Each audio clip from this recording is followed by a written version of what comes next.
Nous sommes le 18 mai 2018 à Illé-sur-Tête, à côté de Perpignan. Le thème donc de cette conférence, c'est les Illuminati aujourd'hui. Donc on va démontrer qu'il y a un ordre satanique, dire quand est-ce qu'il a été fondé, par qui, et expliquer que cet ordre qui a été aboli en 1785, mais je reviendrai sur cette date, existe encore dans la science, dans la politique, dans les fausses croyances. On va ouvrir cette conférence par un autre Père et ensuite par la prière au Saint-Esprit. Pater noster, qui es in celis sanctificatur nomen tuum, adveniat regnum tuum, fiat voluntas tua sicut in terra. Panem nostrum quotidianum da nobis hodie, et dimitte nobis debita nostra, secut et nos dimittimus debitoribus nostris, et nos inducas in tentationem, sed libera nos a malo. Amen.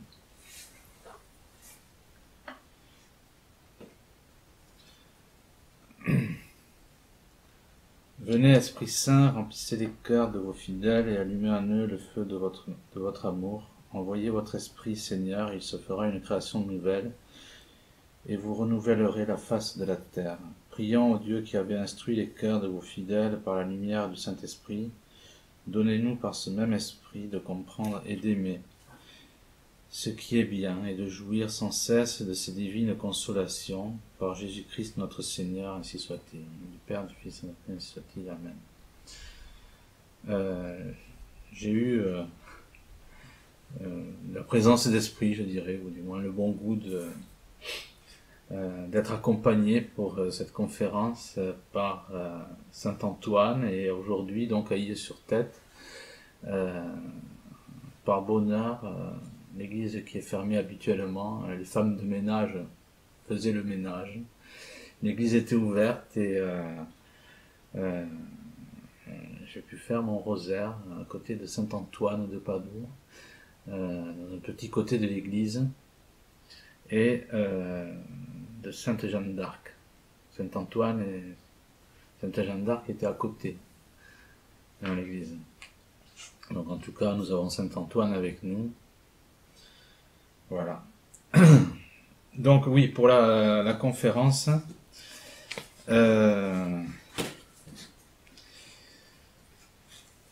donc on va démontrer que les Illuminati est un ordre qui a été créé, oui, effectivement, en 1776, le 1er mai, qui a pour but de créer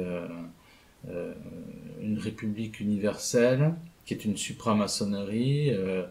Une république universelle, ça s'est mentionné dans le livre d'Adam Weishaupt, écrit en 1771, le testament de Satan. Déjà, on voit bien que le titre est assez explicite. Et donc là-dedans, il parle de différentes choses comme l'abolition de la propriété privée, l'éducation des enfants par la société, la perversion des mœurs, et que sais-je encore. Et tout ça, c'est repris en 1848 par Karl Marx, qui était aussi un sataniste, comme on le verra, et un juif.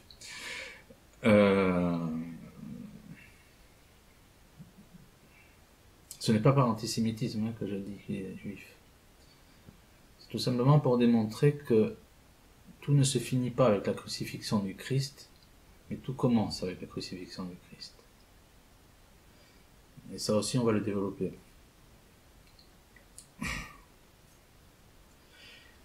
Donc, le but des Illuminati, c'est l'avènement de l'Antéchrist. Et pour que l'Antéchrist arrive à ses fins, il faut la destruction de tout ce qui est catholique et la destruction des nations. Notre Seigneur aime les nations.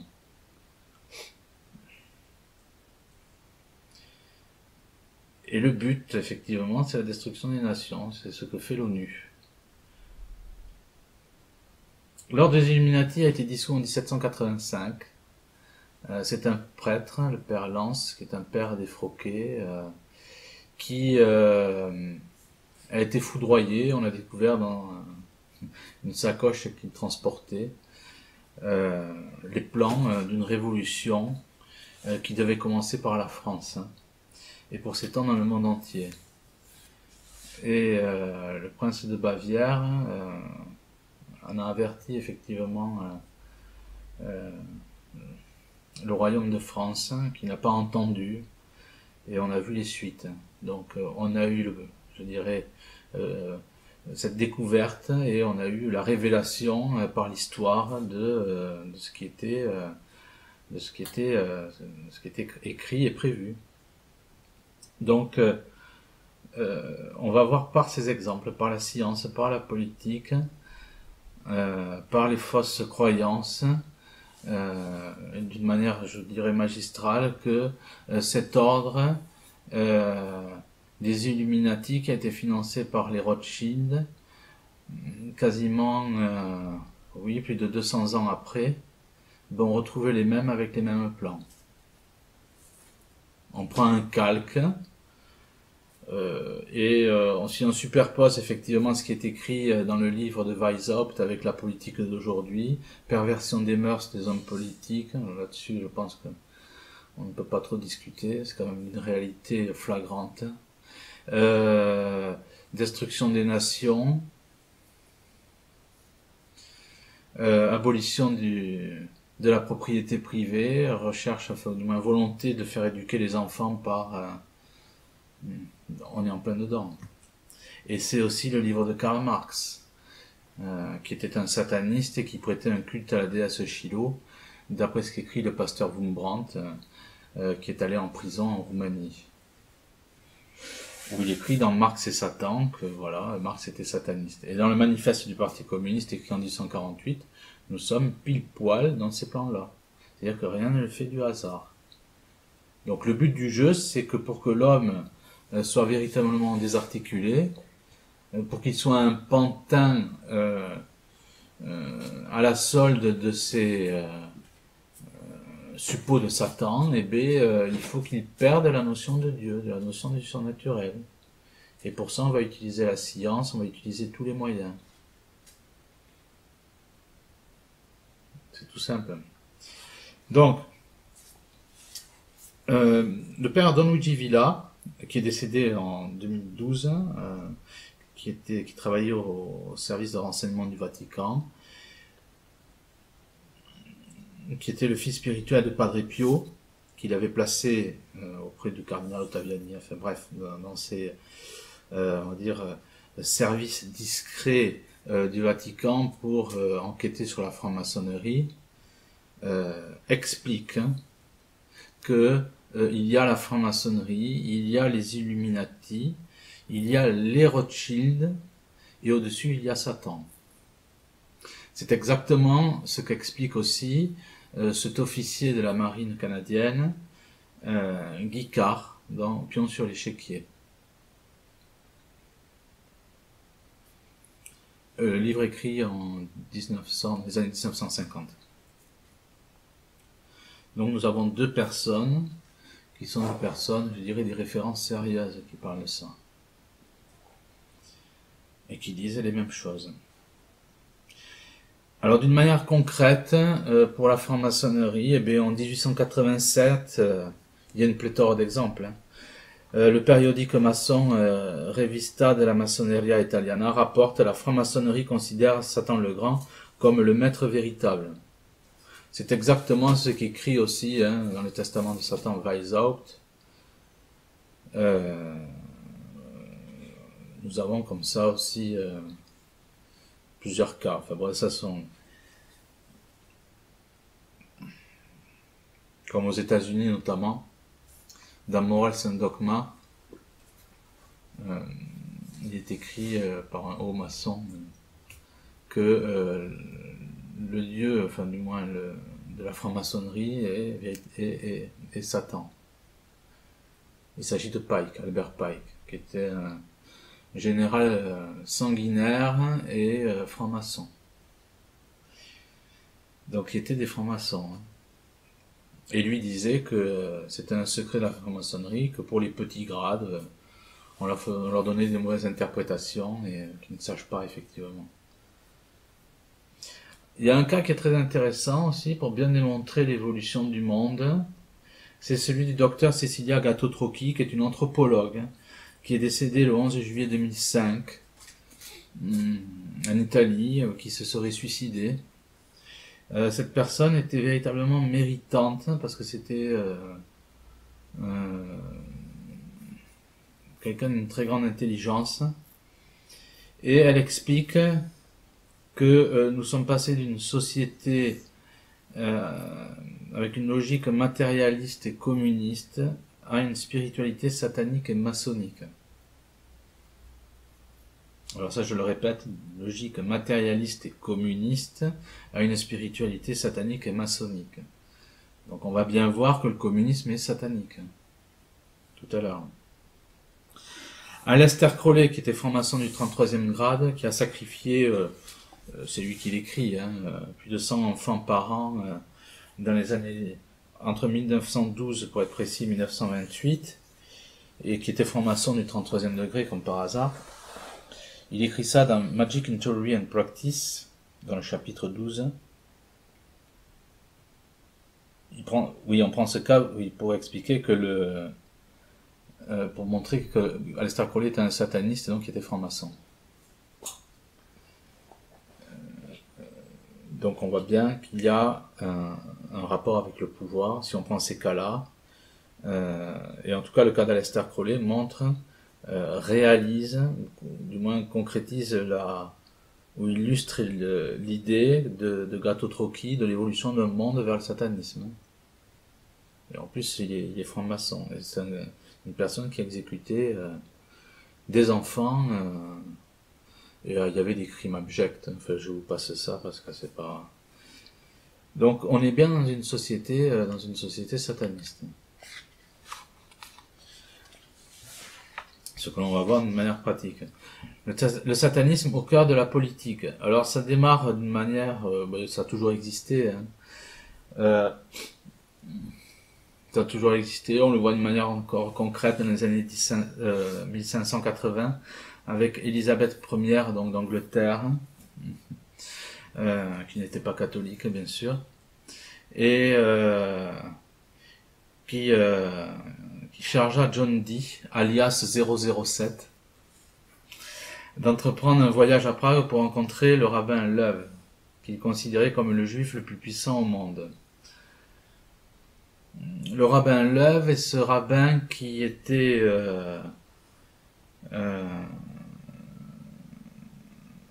un proche donc de l'empereur Rodolphe II, donc tous à Prague, et c'est lui qui a mis sur pied le golem. Le golem qui avait pour but de tuer des goïms.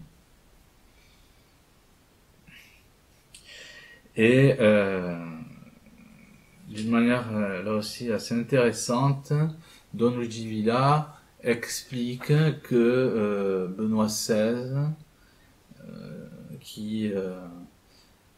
donc ce pape, on va dire comme ça, Benoît XVI était un descendant donc de ce rabbin qui a été le plus grand rabbin sataniste, ce qui n'est pas peu dire, de l'histoire du rabbinat, puisque c'est lui donc qui a mis au point ce fameux golem.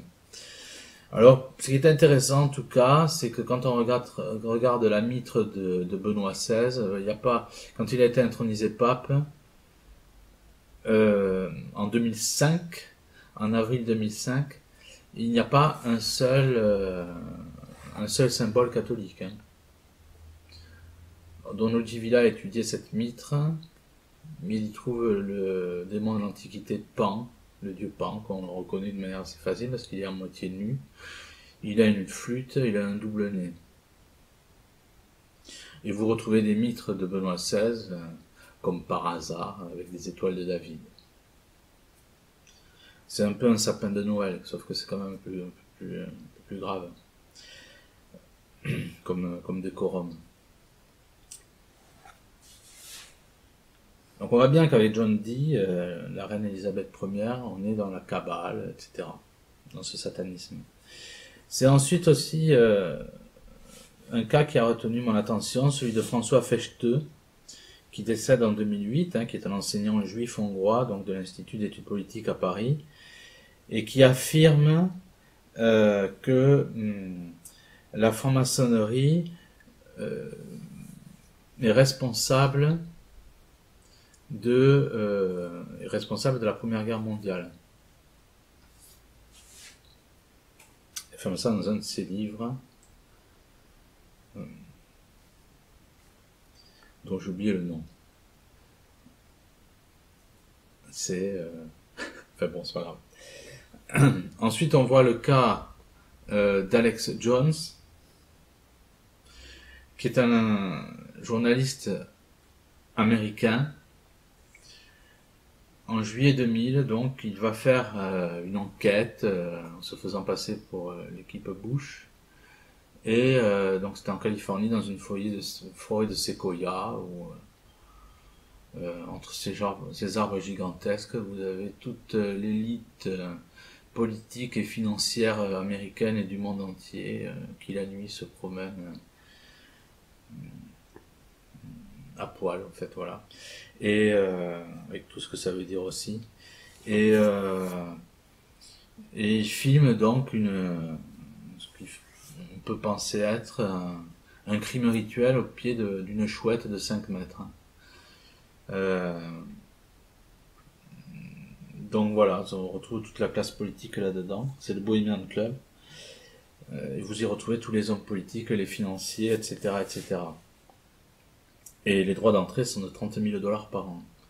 Donc en fait, ce qu'il filme, on ne sait pas si c'est réellement un crime rituel ou si c'est un mime d'un crime rituel, mais quand on voit l'évolution de la pédophilie, qu'on n'est pas très naïf, qu'on est assez au courant de comment le monde tourne dans ce milieu, et que vous payez $30 000, et que bon voilà, etc. Donc il n'y a pas besoin de faire de dessin, on peut penser que, et surtout que ces gens-là s'adonnent à leurs passions les plus vulgaires entre les arbres, la nuit, voilà. Et vous y retrouvez aussi Schmitt, Helmut Schmitt, le chancelier donc allemand, en 1991, qui fait un discours avec le dieu chouette derrière lui. Ça ambiance, comme on dit. Voilà. Donc ça, c'est quand même pour montrer que ces hommes politiques, ou donc dans le Bohemian Club, on trouve donc cette élite politico-financière, etc. Ça pose question quand même. Vous avez aussi le cas de Benjamin Franklin, qui le 11 février donc 1998, des ouvriers ont entrepris des travaux dans une maison qu'il occupait à Londres, au 36 Craven Street, donc à côté de Trafalgar Square. Et donc ça je le sors du Sunday Times. Donc il avait occupé cette maison de 1757 à 1762 et de 1764 à 1775. Et on y retrouve donc un ouvrier qui faisait des travaux, les squelettes de 6 enfants et de 4 adultes. Benjamin Franklin est le rédacteur principal de la Constitution américaine. Il est sur des billets de $200, je crois. Et manque de chance, bon bien sûr il était franc-maçon. Il appartenait à la loge des 9 sœurs en 1776, où on y trouvait l'esclavagiste Voltaire. Et il appartenait aussi à ce club sataniste que l'on appelait le Hellfire Club. Ça, il y a eu un article dans le Time où en première page, ou en page de couverture du moins, en première page de couverture, on voyait donc Benjamin Franklin avec un titre du style « Était-il sataniste ?» ou voilà. Vous avez aussi le cas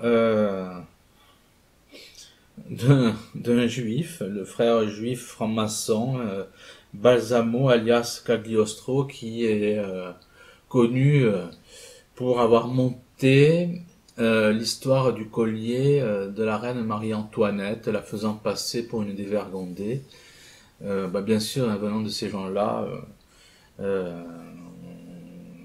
ils sont très forts pour monter des réputations comme ça, alors qu'en fait Marie-Antoinette était une reine extrêmement pieuse, et il faut regarder aussi son testament qu'elle a écrit quelques jours à peine avant de monter à l'échafaud, qui est véritablement le testament de quelqu'un de pieux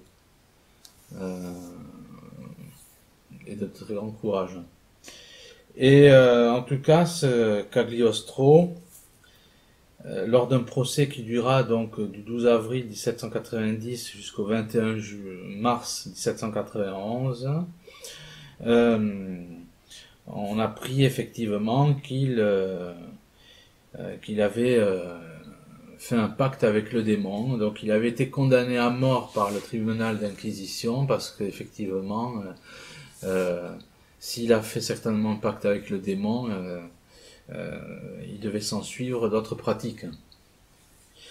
Et c'est le pape Pie VI qui commua en prison perpétuelle la peine de mort.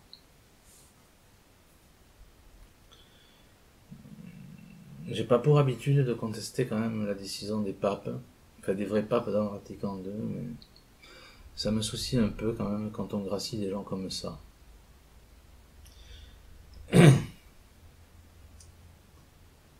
Donc voilà des cas comme Cagliostro, Benjamin Franklin, le Bohemian Club, montrant effectivement le satanisme au plus haut de la société. Vous avez aussi le cas de Garibaldi, avec un frère, parce que Garibaldi, à toute la révolution italienne, républicaine, était maçonnique, de Giosuè Carducci, qui était un franc-maçon et qui a écrit un hymne à Satan, et qui a servi donc pour les célébrations républicaines, notamment qui fut chanté le 27 août 1887 au théâtre Umberto à Rome, et aussi lors de l'inauguration d'un mémorial de Garibaldi en 1893. Donc c'est un hymne de Carducci, je ne vais pas vous lire les paroles, c'est pas utile, mais enfin voilà, c'est Salut Satan, etc. Voilà où est-ce qu'on en est, donc c'est un franc-maçon qui écrivait ceci. Vous avez aussi, ça c'est les conséquences de ce genre de pratique, Truman, d'origine juive, bien sûr, franc-maçon, qui a fait bombarder Hiroshima et Nagasaki, donc en 1945. Et Nagasaki étant la ville, enfin Hiroshima et Nagasaki étant les deux villes du Japon à plus forte, la minorité catholique était la plus forte. Et vous aviez même à Nagasaki la plus grande cathédrale de l'Extrême-Orient, alors que cette bombe était complètement inutile.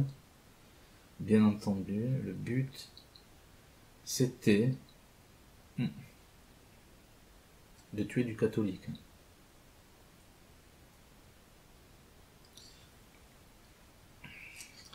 Je précise une chose que beaucoup de curés savent, de prêtres savent dans la tradition catholique. Je dis bien dans la tradition catholique parce que chez les modernistes ils savent pas grand chose, mais bien sûr c'est un fait. Les satanistes achètent $5000, quelque chose comme ça, voire plus, des hosties consacrées. C'est-à-dire qu'ils savent très bien ce qu'ils font. Ils ne se trompent pas à ce prix-là. Et quand vous avez des Truman, ou ce qui s'est passé aussi à Dresde, où c'est une ville qui était catholique, une ville ouverte, comme on dit, où on a effectivement brûlé les habitants au phosphore, on savait très bien que cette mise en exécution, c'était pour tuer des catholiques, bien entendu. C'est toujours comme ça. Nous allons aussi étudier, donc, après ce chapitre sur le satanisme au cœur de la politique, regarder, là, d'une manière un peu plus précise, Les origines judéo-satanistes du communisme. Donc Karl Marx était juif et était en même temps sataniste, hein, ça c'est ce qu'écrit, je le répète, hein, le pasteur Wurmbrand dans Marx et Satan.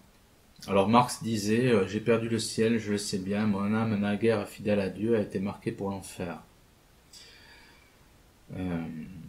Son but dans la vie n'était pas d'améliorer le sort des classes laborieuses, mais de combattre Dieu, donc en renversant le trône et l'autel tout simplement. Et il disait aussi « Je veux me venger de celui qui est au-dessus de nous ».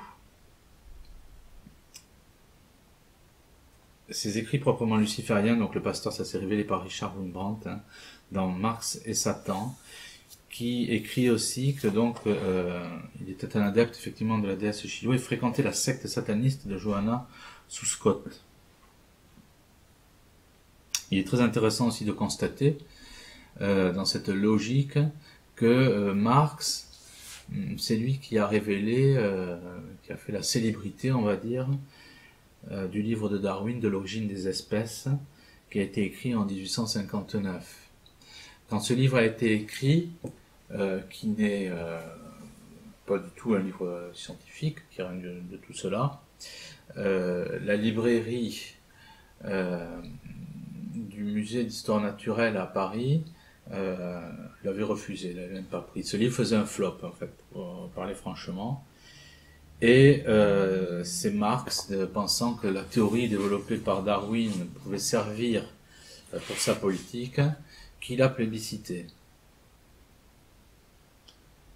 Et en tout cas, ensuite, ça a été relayé par les loges maçonniques, puisque même 150 ans après l'écriture de ce livre, en 2009, les loges maçonniques ont célébré donc cet ouvrage qui, je le répète, hein, qui avait été enfin, personne n'y faisait attention à l'époque. Les loges maçonniques ont mis ça comme ça, ont célébré effectivement les 150 ans de l'origine des espèces, pensez donc. Et donc c'est Marx qui a aidé à la manœuvre. Hein. Et il est intéressant aussi de constater aux États-Unis ce grand pédosataniste qui s'appelle Ed Epstein, très proche des princes de la famille d'Angleterre, voilà, qui finance aussi le darwinisme.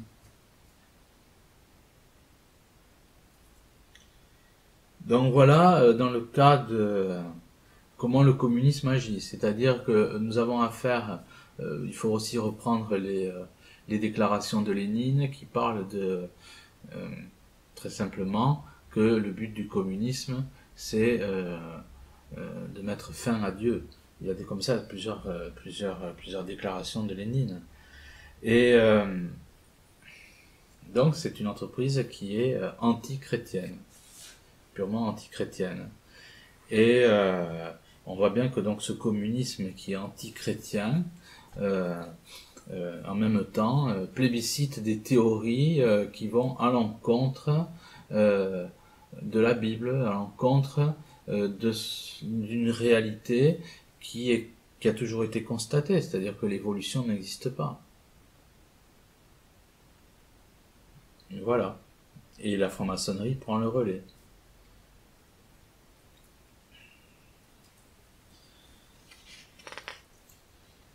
Nous voyons aussi d'une manière précise la nature perverse et satanique du communisme dans la construction. Bon, c'est un cas que je prends assez souvent. Dans le cas de l'église de Pergame, donc, qui est mentionné dans l'Apocalypse donc, de Saint Jean, en passage 2.13, où Saint Jean donc, écrit, c'est le Christ qui lui parle, et Saint Jean écrit « Je sais où tu habites, là même où se trouve le trône de Satan ». Donc en 1860, il y a eu des fouilles par un archéologue allemand qui s'appelle Uman, et on a découvert le trône de Satan qui est parti en Allemagne et que les Russes, enfin du moins les Soviétiques, ont récupéré entre guillemets, à la libération de l'Europe. Et ils ont ramené ça donc en Union soviétique et les dimensions sont pile poil les dimensions du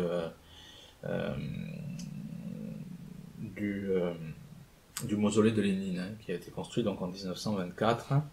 Voilà encore une preuve flagrante de la nature satanique, pour dire les choses, du communisme.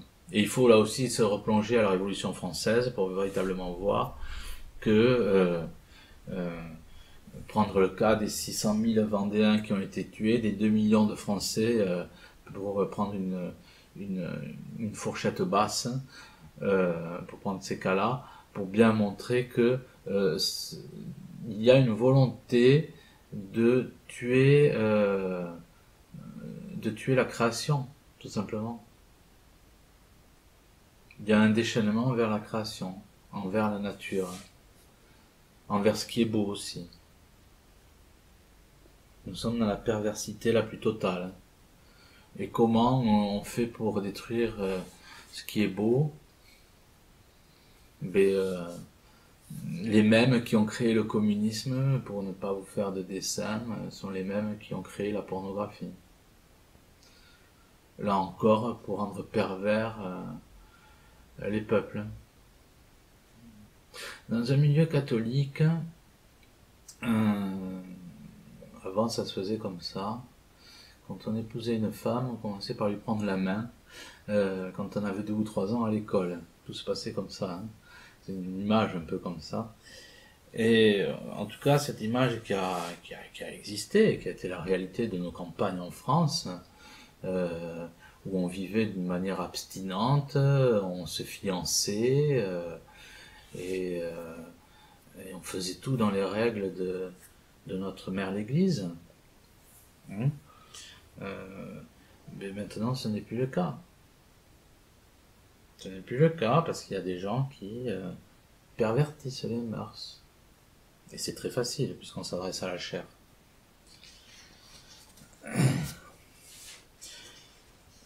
Le satanisme dans la science. Alors Aleister Crowley, que j'ai mentionné en début d'exposé, dit notre but est la religion, notre moyen est la science. En fait, Aleister Crowley, comme tous les satanistes, effectivement, savent très bien quelle religion il faut attaquer, et notre moyen, c'est la science. C'est-à-dire qu'en fait, on va prendre une fausse science pour éloigner l'homme de Dieu et en faire un pantin, comme la nature horreur du vide, à la solde de Satan lui-même. Alors les exemples sont patents, parce que ces gens-là n'agissent pas par hasard. Vous avez par exemple le cas d'une sonde qui devait atterrir sur Mars en 2003 pour montrer qu'il y avait de l'eau sur Mars. Parce que ça, c'est encore une lubie de ces gens-là. C'est de montrer que la vie est possible ailleurs que sur la Terre, pour dire qu'il y a des extraterrestres et que la Terre n'est pas le centre de la création. Donc c'est pour arriver dans égarer les intelligences et éloigner les intelligences donc de la Bible. Voilà, c'est comme ça. Et donc, quand on a envoyé cette sonde devait atterrir sur Mars un 25 décembre 2003, et le nom de la sonde c'était Beagle 2, c'est-à-dire que c'était le nom du navire qui avait servi à Darwin pour aller sur les îles Galapagos. Donc voilà où est-ce qu'on en est. Ce sont des signes. Vous retrouvez ça aussi avec la comète Churyumov-Gerasimenko, enfin Churyumov. La sonde Stardust, qui était un projet de la NASA, était lancée donc le 7 février 1999 en direction de la comète Wild 2. Et quand elle a approché donc à 240 km, etc., enfin en tout cas voilà, elle se serait posée sur le noyau et elle aurait pris des échantillons de roches qui étaient de l'olivine. Et d'après les renseignements des scientifiques, l'olivine au contact de l'eau se transforme en serpentine. On n'a pas eu de serpentine. Donc ça fait que Mikhail Zolensky, le responsable du projet, parle là d'une totale remise en question. C'est-à-dire qu'il n'y a pas d'eau sur les comètes. Juste pour illustrer ça aussi, prenez l'emblème de la NASA. La NASA, vous avez comme emblème donc une langue de serpent dessus, qui est rouge, et qui forme un T. Et avec le mot NASA, ça fait l'anagramme de Satan. La langue de serpent, et voilà.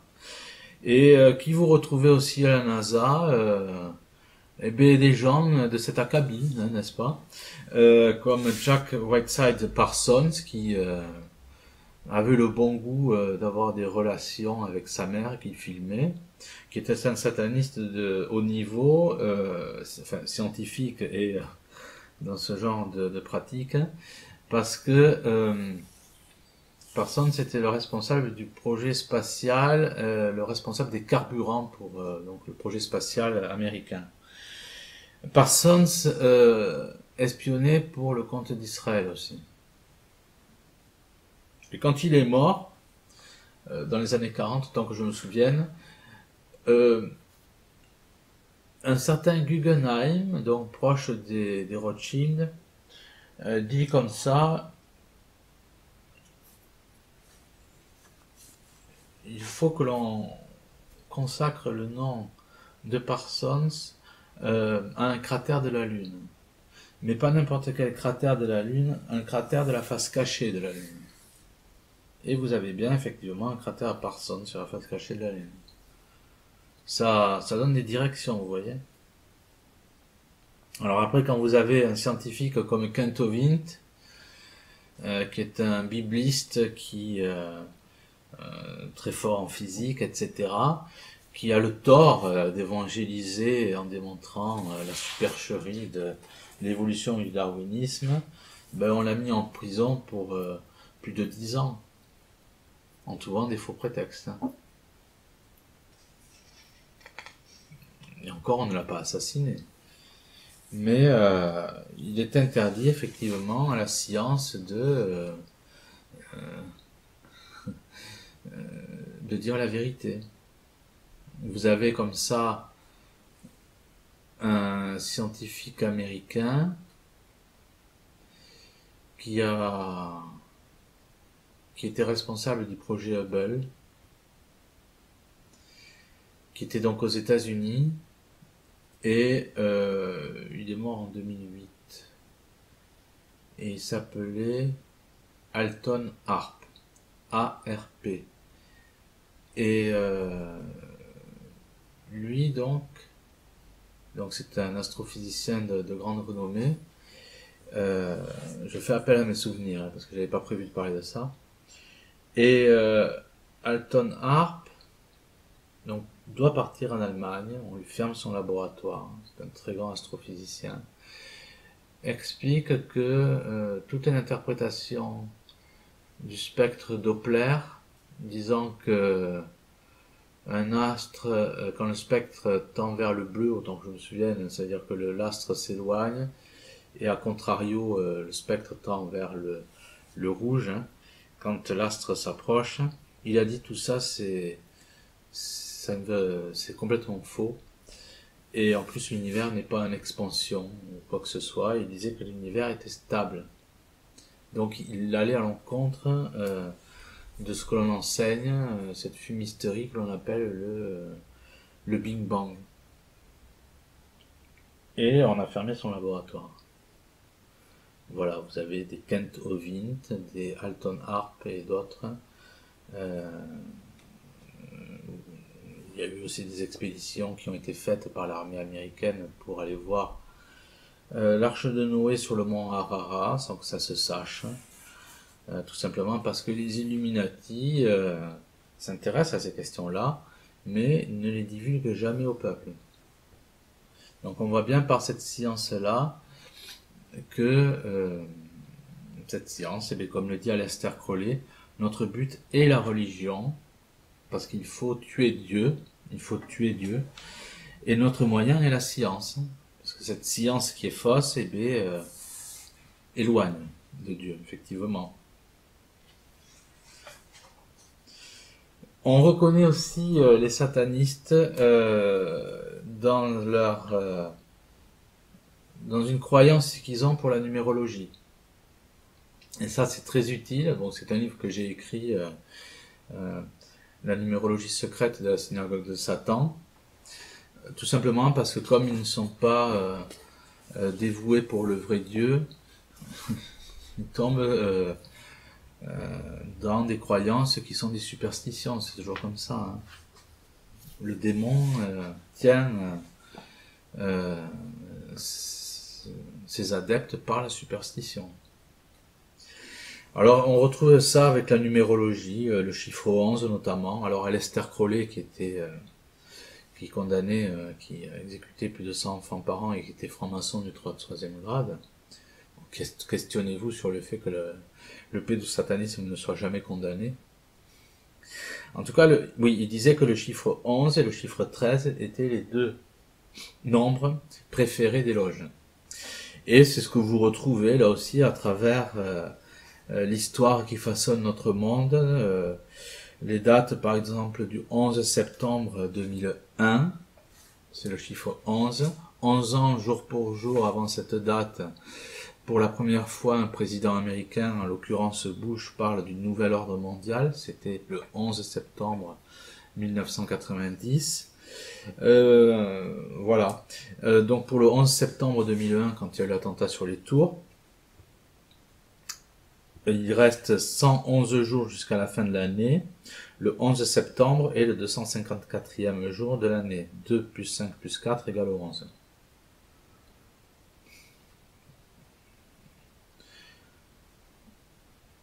Et vous avez la même chose avec l'État de New York, qui est le 11e État fédéral des États-Unis. Pas loin, effectivement, hein, d'ici, dans l'Aude, lorsqu'il y a eu l'histoire du gendarme Beltrame, je me suis aussi évertué à chercher des pistes de la numérologie et j'en ai trouvé à foison. À foison. Donc pour ça, je renvoie sur mon site internet profidelescatholica.com. J'ai fait plusieurs articles démontrant que il y a des indices tout au moins pour dire que les loges sont derrière. Donc je disais, en prenant le cas d'Aleister Crowley, qui mentionnait 11 et 13 comme les deux nombres préférés des francs-maçons, il y a le chiffre 13, et vous retrouvez ça aussi. Après les attentats de Paris, il y a les attentats de Bruxelles qui se déroulent le 22 mars 2016 à 9h11. Et ça se passe 130 jours après les attentats de Paris. Les attentats de Paris, c'était les attentats du Bataclan qui a été vendu par les frères Lelouch, qui sont partis en Israël après. Ils ont vendu ça aussi un 11 septembre. Enfin, à rechercher là-dessus, parce que voilà.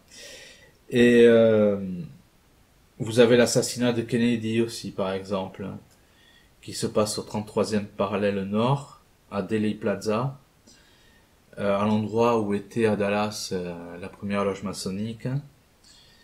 Et à l'époque, donc, la place, hein, donc Dealey Plaza s'appelait le Bloody Elm Street, rue de l'Orme Sanglant, et ça se déroule donc le 22 novembre 1963. Je fais une parenthèse, le père Bush, tous les Américains savent, du moins, ce qu'il faisait ce jour-là, du 22 septembre 1963, il n'y en a qu'un qui ne le sait pas, c'est le père Bush, et des photos montrent qu'il était à Dallas ce jour-là. On tire les conclusions qui sont nécessaires. Hein. Pour être aussi dans le cœur de la numérologie avec le satanisme, l'ONU, alors là, on est en plein dedans. Sur le drapeau, l'emblème de l'ONU, par exemple, on remarque qu'il y a 33, enfin petits, sur le globe, 33 sur la map, 33 parties. Il y a 13 épis de chaque côté du globe. Le bâtiment de l'ONU, c'est 39 étages, 3 x 13. Et vous avez aussi une association qui siège d'une manière permanente à l'ONU, qui s'appelle la World Goodwill, c'est la bonne volonté mondiale, qui a été créée en 1932 et qui dépend d'une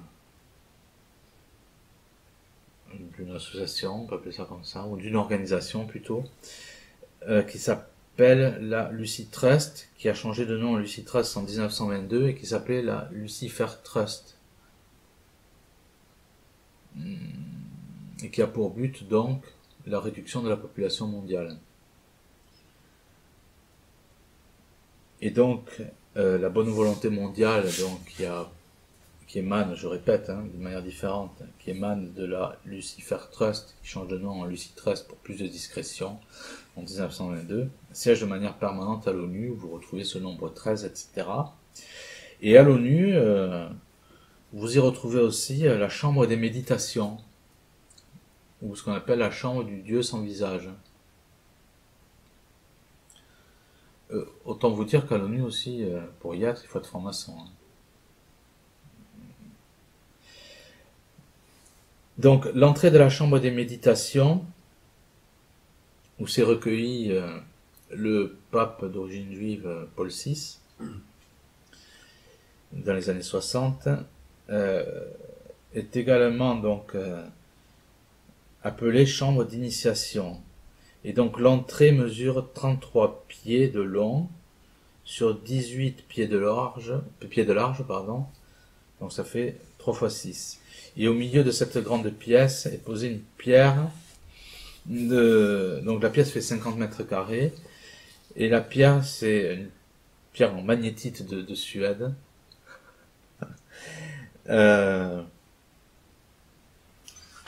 et qui pèse 13 000 livres. Et ce qui est tout à fait intéressant, c'est que l'on retrouve aussi cette pierre qui représente Dieu dans le film de Kubrick 2001, l'Odyssée de l'espace. Kubrick qui est mort d'une crise cardiaque, soi-disant, en plein milieu du tournage Eyes Wide Shut. En fait, je n'en crois rien. Moi, je pense qu'il a été assassiné. Enfin, je suis pas le seul à penser ça, d'ailleurs. Et ça a été tourné dans un château des Rockefeller.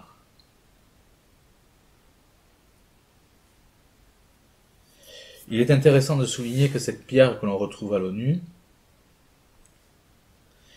avait été offerte par le secrétaire général suédois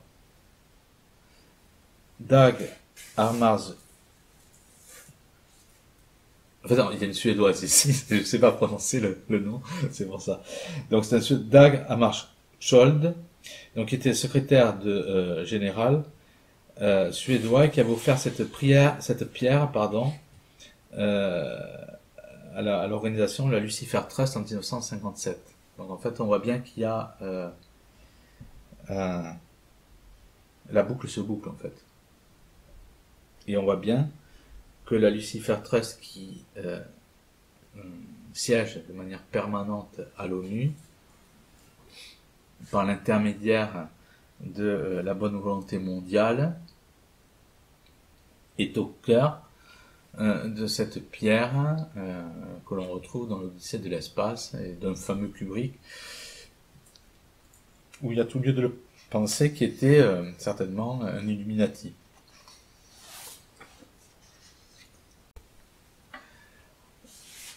Je vous consacre un petit chapitre, je dirais aussi au pédosatanisme, pour démontrer que les Illuminati existent aujourd'hui encore,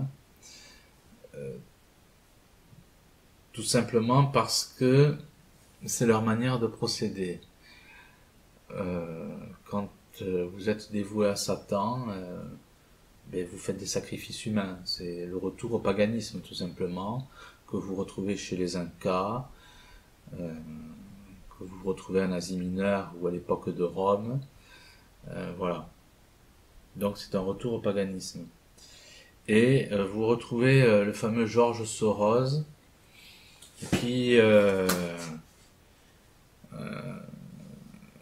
en janvier 2013 a financé ce qu'on appelle des pédophiles, des pédocriminels, hein, parce que le terme serait plus exact, pour réécrire le programme scolaire des enfants de l'école primaire de Croissy. On est dans cette logique de perversion des mœurs. Et comme ces gens-là, depuis la crucifixion du Christ, n'ont qu'une seule obsession, c'est de tuer le Christ, et ils savent pertinemment qu'ils n'y arriveront pas, puisque son sang retombera sur la tête de leurs enfants. Ça, ils le savent pertinemment, bien entendu. Ça entraîne la haine, effectivement, de tout ce qui est catholique, d'où le comportement de Truman. Il y a des explications surnaturelles. Et donc, il faut tuer tout ce qui est catholique. Il faut amener des hérésies. C'est pour ça que toutes les hérésies, on n'est pas loin de chez les Cathares, vous retrouvez là aussi une certaine religion à la base des Cathares, qui part des Bogomiles. C'est très intéressant. Et donc voilà à quoi joue, entre guillemets, Soros. Vous avez aussi la même histoire avec, ça m'a sauté comme une réalité au visage, quand Robert Badinter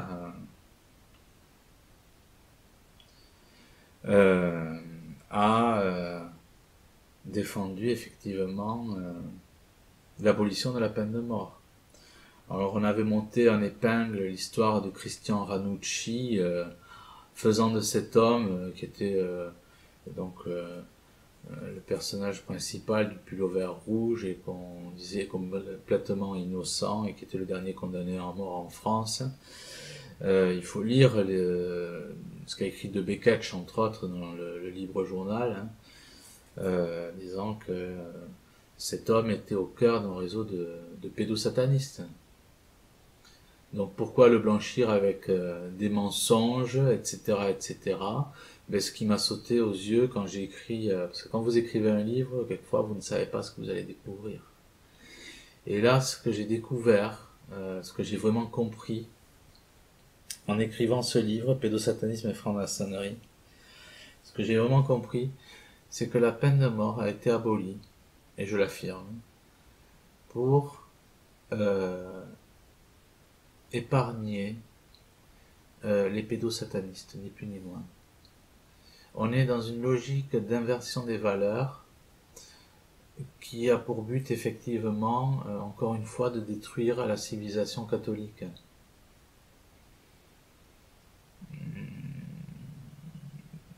Et on ne s'y prend pas de n'importe quelle manière, c'est-à-dire que le plus salaud de la société est blanchi par les mêmes qui ont tué le Christ,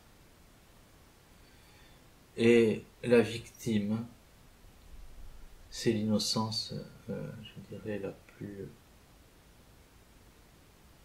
plus belle, quoi. C'est l'enfant. Voilà qui sont ces gens-là, ces Badinter. Il faudra qu'un jour, dans ce pays, quand Dieu le décidera, comme il l'a fait avec Jeanne d'Arc, avec Loïs, quand ce pays retrouvera le pouvoir, et ça c'est Dieu qui décide, hein, c'est pas les loges maçonniques, hein, il faudra que ces gens un jour répondent de certaines choses. Et j'espère qu'il n'y aura pas d'abolition de quoi que ce soit. Parce que on ne fait rien contre le pédosatanisme en France.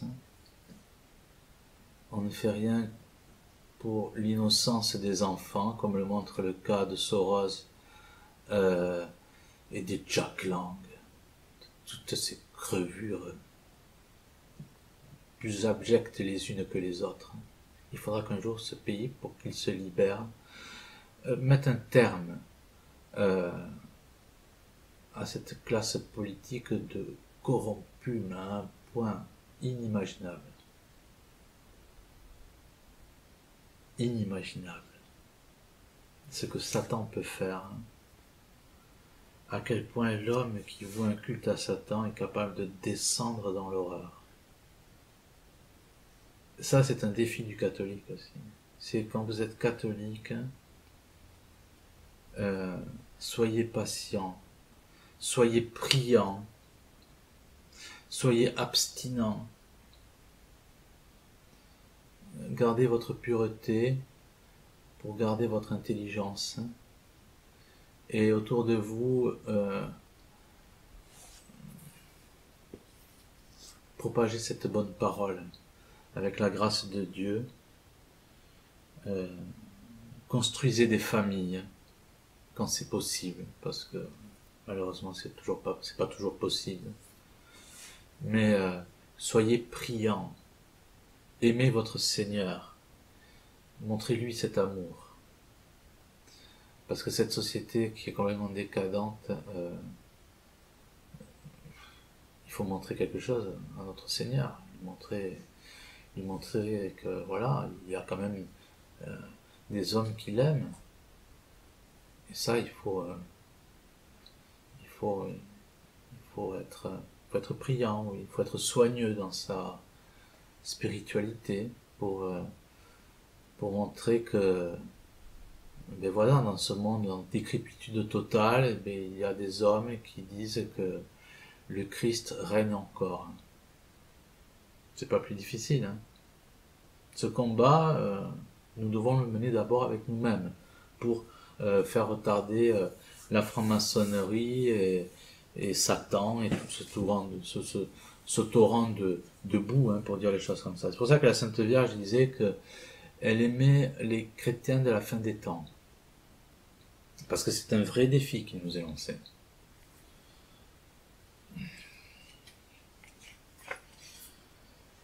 Le satanisme dans les croyances, ben voilà, c'est très clair. Hein.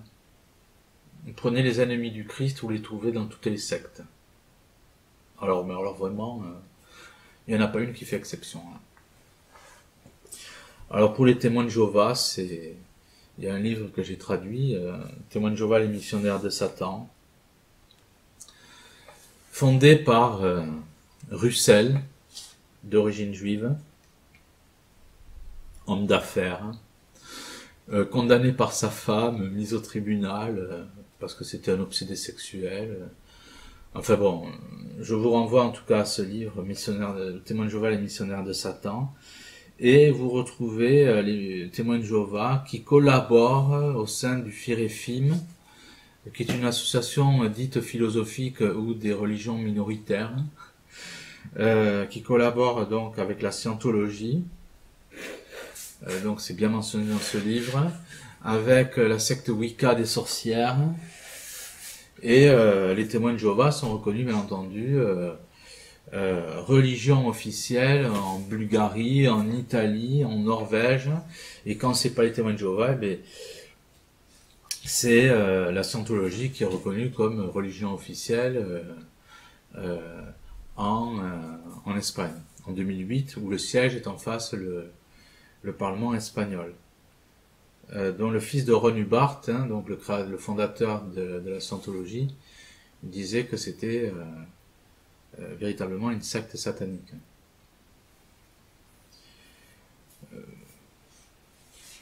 On peut prendre le protestantisme aussi, parce qu'il faut aller là aussi au fond des choses, revenir ce qui s'est fait en France donc, hein, avec la persécution des prêtres, où les protestants donnaient les hosties aux chiens, pendaient les prêtres dans les églises, les égorgeaient sur les autels. C'est toute une histoire que on a oublié, mais que l'Irlande, par exemple, au XXe siècle, rappelle. L'histoire de Cromwell, qui était un franc-maçon, a tout fait pour assassiner les Irlandais catholiques. Et vous aviez en Irlande les 5/6 de la population qui ont été déportés ou assassinés. Ce qui s'est fait avec Truman à Hiroshima et Nagasaki, il y a des précédents. Hein. Donc c'est cette haine anticatholique, véritablement. Il ne faut pas chercher. Qui est ourdie toujours par les mêmes. Ceux qui sont dans les sales coups et... Voilà. Pour dire les choses comme ça. Et qui sont dans la perversion des peuples, qui sont au centre du pédosatanisme. Voilà. Et pour clore, effectivement, sur ces histoires de croyances, il y a Vatican II. Vatican II qui est véritablement le siège de l'Antéchrist. Et vous retrouvez sur les papes, 3 papes juifs. Paul VI, Jean-Paul II, Benoît XVI. D'après Don Luigi Villa, pour prendre des sources. On est en plein dans la réalisation des prophéties de la Salette en 1846, donc 12 ans avant Lourdes. Pour la première fois, la Sainte Vierge apparaît en pleurs, disant que Rome serait le siège de l'Antéchrist. Il faut regarder la vie de Paul VI. Ça a été un homme qui a été d'une abjection la plus totale. Quand il y avait des prêtres, il n'était pas encore pape. Il était l'équivalent, on va dire, secrétaire, on va dire, pour les affaires étrangères du pape, de l'excellent pape Pie XII. Lorsqu'on envoyait des prêtres en Russie, il avertissait le KGB via le Parti communiste italien. Et donc ces prêtres étaient attendus à la frontière soviétique, amenés au goulag ou descendus sur place. Montigny était un homosexuel qui fréquentait les bordels, etc., etc. Et Vatican II, à l'heure actuelle, cherche des miracles chez ce gars-là, comme si un talmudiste pouvait faire des miracles, comme si un pédophile, un pédosataniste du moins, pouvait faire des miracles. Voilà la débilité profonde de Vatican II, de cette contre-église, tout simplement, de cette contre-église, comme le démontre la mitre de Benoît XVI, comme le démontre aussi Jean-Paul II, qui était un proche de tous les pédosatanistes, puisque c'est lui qui, dans les années 80, avait décoré de l'ordre de Saint-Grégoire Jimmy Savile, qui est un proche, Jimmy Savile, quand il est enterré à la cathédrale de Leeds, on y retrouve donc en arrière-fond tous les frères avec leurs ornements de clowns, et Jimmy Savile se faisait embaucher gratuitement, cet ami intime du prince Charles, hein, je crois que c'est bien ça son nom, il se faisait embaucher gratuitement dans les hôpitaux pour violer les cadavres. Voilà qui Jean-Paul II a décoré de l'ordre de Saint-Grégoire. Jean-Paul II, c'est aussi l'ami de la famille Solvay dont le grand-père a inventé le Prozac et dont le nom par hasard apparaît dans l'affaire du Trou en Belgique. C'est aussi l'ami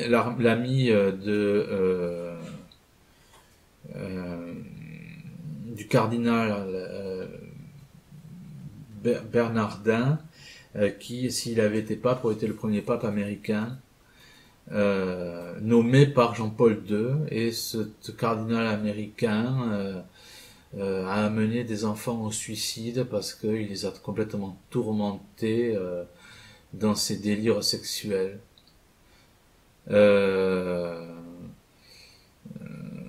Et quand il est mort, ce Bernardin, à la cathédrale donc de Chicago, ça s'appelle la Holy Name Cathedral, et vous aviez le chœur homosexuel, le Windy City Gay, qui chantait pour ses funérailles.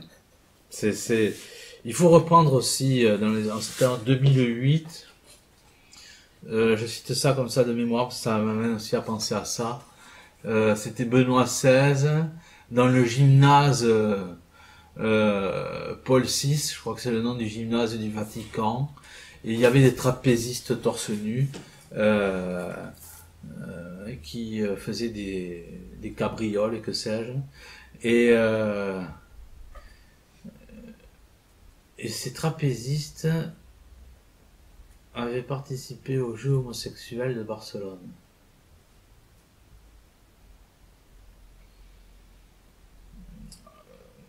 On ne peut pas être étonné quand le père Gabriel Amorce dit, qui est le prêtre exorciste du Vatican, beaucoup de cardinaux appartiennent à des sectes sataniques.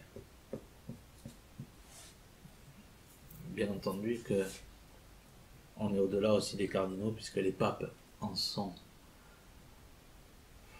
Il y a une vidéo d'une femme qui est une Illuminati repentie. Donc j'ai plus le nom en mémoire, dont le site a été fermé, qui a disparu, et qui raconte, grosso modo, c'est ce qu'écrit Gabriel Amorce, les crimes rituels dans les caves du Vatican. Pourquoi on en est là? Tout simplement parce que les gens qui sont catholiques, soi-disant, ferment leur bouche, tout simplement. Vous avez en France, pour dire les choses comme elles sont, des catholiques traditionnels qui vont au sacrement tous les week-ends pour gagner leur petite place au ciel. Et bien sûr que les prêtres jouent dans cette sérénade de la tradition. Et la grande question, c'est est-ce que la tradition va s'affilier avec le Vatican? Mais on ne dénonce jamais les agissements du Vatican II. Pourquoi? Bien souvent, vous savez, le monde est fait de telle sorte que l'argent achète le silence. Le silence n'est jamais le fait du hasard. Et les gens qui à l'heure actuelle devraient parler, qui devraient dénoncer pour dire ces choses du Vatican, ne pas attendre Laurent Glosy sortir du fin fond de l'Ariège pour dire ces choses-là. Non, il y a des prêtres qui sont instruits, qui sont des prêtres de tradition, qui devraient parler et qui ne le font pas. Voilà, dont le courage c'est le silence. Voilà quel est le catholicisme à l'heure actuelle en France. Des gens qui aiment la messe en latin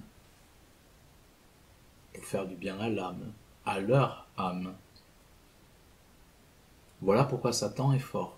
Parce que les gens qui devraient résister d'une manière générale, en dénonçant, ne le font pas. La force de Satan, c'est la faiblesse des autres, tout simplement, parce que Satan n'est pas fort. Les Illuminati ne sont pas forts. C'est tout simplement parce que les gens qui devraient être forts suivent l'exemple du Christ, qui était un vrai révolutionnaire pour aimer les plus pauvres. Eh bien, les gens qui sont les enfants du Christ ne sont que des tièdes et le trahissent tous les jours. C'est ce que vous retrouvez avec l'ascension au Mont Golgotha du Christ. Les apôtres sont absents. Et vous retrouvez Marie-Madeleine et la Vierge, deux femmes au pied de la croix. C'est le catholicisme d'aujourd'hui. Le Christ est trahi par les catholiques en permanence. Donc les Illuminati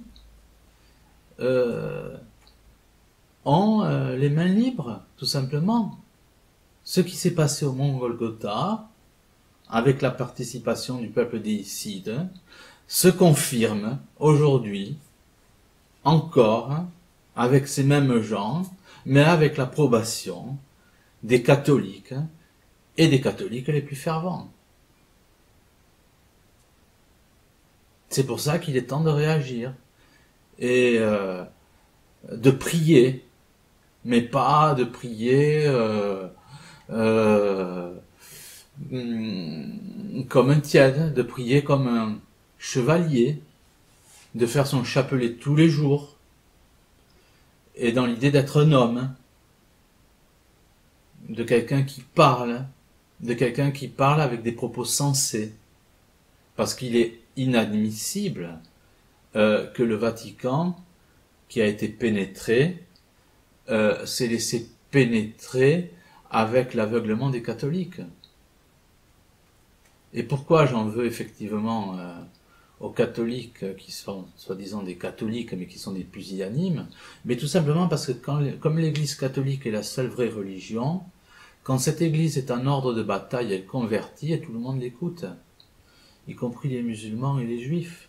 On attend la parole de l'Église catholique quand elle est en ordre de marche. Quand le Christ règne au Vatican, et la Sainte Vierge, bien entendu. Mais quand c'est tout le monde sauf eux, cette Église ne peut pas gouverner. Ça, c'est certain.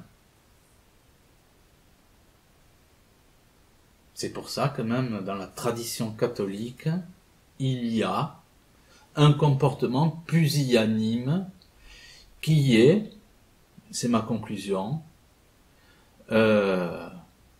la reproduction du mont Golgotha, l'absence totale des chrétiens au moment où le Christ est flagellé. Le monde se répète constamment, parce que les catholiques ne sont pas à leur place, parce qu'ils n'ont pas de cœur, parce qu'ils conçoivent leur religion comme une parade de consommateurs de sacrements et pas plus. C'est là où il faut réellement une prise de conscience. Qu'est-ce qu'être catholique? Comment plaire à notre Seigneur? Il faudra arrêter un jour ou l'autre d'être les petits-enfants des soutanes, les petits-enfants bien disciplinés qui vont sur le banc des communiants comme ça pour se faire plaisir. Parce qu'il se joue une chose sûre à l'heure actuelle en France, et De Becquetch le disait, c'est que ce pédosatanisme, tout le monde va en crever. Tout le monde va en crever. Et il va falloir faire quelque chose un jour. Merci.